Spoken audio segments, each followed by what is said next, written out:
Я кажи какво значи да бъдеш осъзнат, защото нали, на мен и на теб, може би от някакви години се занимаваме с това, четем за това, опитваме се да го прилагаме в живота си, къде е успешно, къде не, това е ясно. Но за някой, който за първи път попада на това видео, като му кажеш бъди осъзнат, той ще каже добре, много хубаво, но какво значи това на практика? Според мен да бъдеш осъзнат означава да знаеш аспекти от себе си, които винаги си ги имал, през целия си живот си ги имал, но в един момент просто си кажеш, добре, аз сега защо? Забелязваш твои поведения, забелязваш твои убеждения, реакции, начини на мислене, някакви перспективи, които си имаш, мирогледи за живота, за хората. Добре, задаваш си въпроса, примерно, окей, защо аз реагирах така?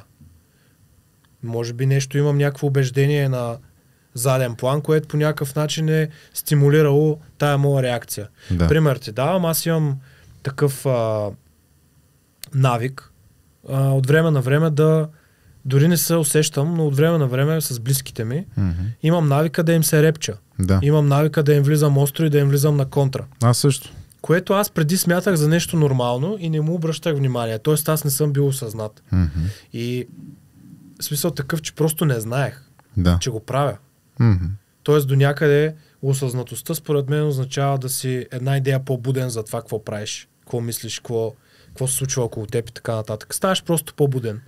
Просто си, ние според мен масово хората сме заспали на много голям процент и на много малък процент сме будни за много неща. За вътрешния си свят, за външния свят. Понякога сме прекалено много в главите си, в мисли, в тревоги и така нататък.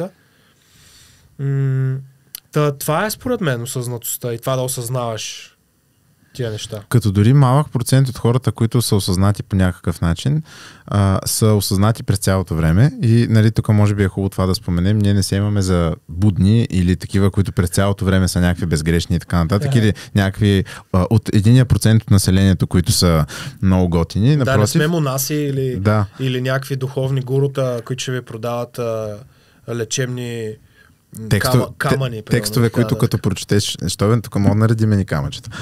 Като прочетеш текста, ако мога да ги накараш да летят, аз съм напълно за. Мисля, това от маркетингова гледна точка би било супер. Чакай, извинявай, само искам да вмъкна нещо, докато не съм го забравил. Също така осъзнатостта според мен означава, когато си в едни отношения, нали знаеш как обикновено хората първосигнално обвиняваме другия. Винаги обвиняваме другия. Примерно аз ревнувам от приятелката ми, пример давам. Така. Тя е виновна. Никога не си ти виновен, че имаш ревност и защо имаш ревност. Разбираш ли? На първоначално тя е виновна, тя е причината, тя е черна, тя е гадна. Ти си прав, бе. Ти си прав винаги. Да. Обаче може би осъзнатостта също е да разбереш, че ти може да не си прав. Да. Нали? Тя може да прави неща, които те афектират. Добре. Okay. Въпреки, че това е малко, нали, не е много българска дума, но ще го прием. Може да прави неща, които по някакъв начин стимулират ти да изпитваш ревност. Да. Но главно аз смятам, че тези емоции човек сам може да си носи отговорност за тях. Именно. И когато ти видиш, че тази емоция не е в човека, е в тебе, ти тогава вече си стъпка напред и можеш да взимаш някакви действия, ти да работиш със себе си, с това да променяш този вид реакции емоционални и как може да ги променяш, защото нали, всеки говори емоции, но никой не обяснява как. Всъщност емоциите защо произлизат? Защото всеки от нас има убеждения, които са на базата на това трябва да е така или това не трябва да е така. Истории, които си разказваме за себе си. Да, които са на много подсъзнателно ниво. Това са някакви неща, които са на дълбочина. Тоест, ти имаш убеждението как жена ти трябва на всяка цена да е това и това и това. Да. А ако тя не е това и това и това, тя е лош човек. Това са такива черно-бяло мислене, крайности, катастрофизации и така нататък. Това са термини от психологията на практика.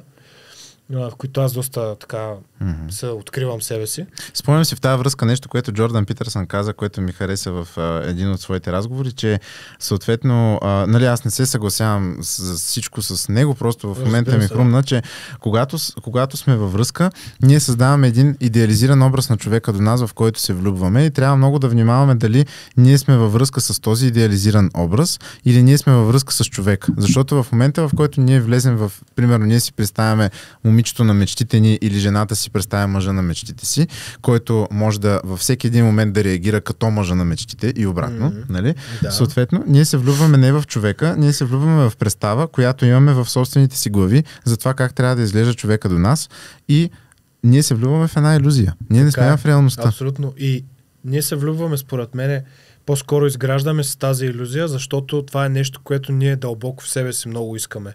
Тоест ти искаш това на всяка цена да бъде по този начин. Ти си изграждаш този образ, който е изграден около някой човек и започваш да живееш според него. Да. В един момент обаче виждаш, че няма перфектен човек. Всички сме паднали ангели, както се казва. Има една така, в една книга го прочетох, това е много така, ми повлия много хубаво. Няма нито един перфектен човек и виждаш как този образ, главата ти почва да се пречупва и да се разбива. И може би ти заради това почваш да страдаш, когато видиш, че, нали, човека до тебе също има проблеми. Човека до тебе също има неща, които трябва да поправя. Има травми. Има определени модели на поведение, които теб могат да изобщо да си много против това. И в един момент ти виждаш как този образ, който си изградил, започва да се разчупва. И тогава според мен идва края на така наречения ханимун период. Да. Медения месец. Медения месец. Това просто да кажеш меден месец на български няма да звучи така готино. Затова ще черпя, ще пия каквото трябва. Просто това е положението. Мисля, че е окей да използваме някакви общоприети неща, които всички ще ги разбират нашите зрители. Сега нашата аудитория също гледа всяка вид съдържание. Ако кажеш да се тригърнеш от нещо или, нали, това тригъра, то си е също термин в психологията, така че не мисля, че кой знае какво, просто го използвам като някакъв нали, способ да не става чак толкова сериозен разговор и да не потъваме много в дълбоките теми, защото, нали, нашата цел е да не сме толкова сериозни.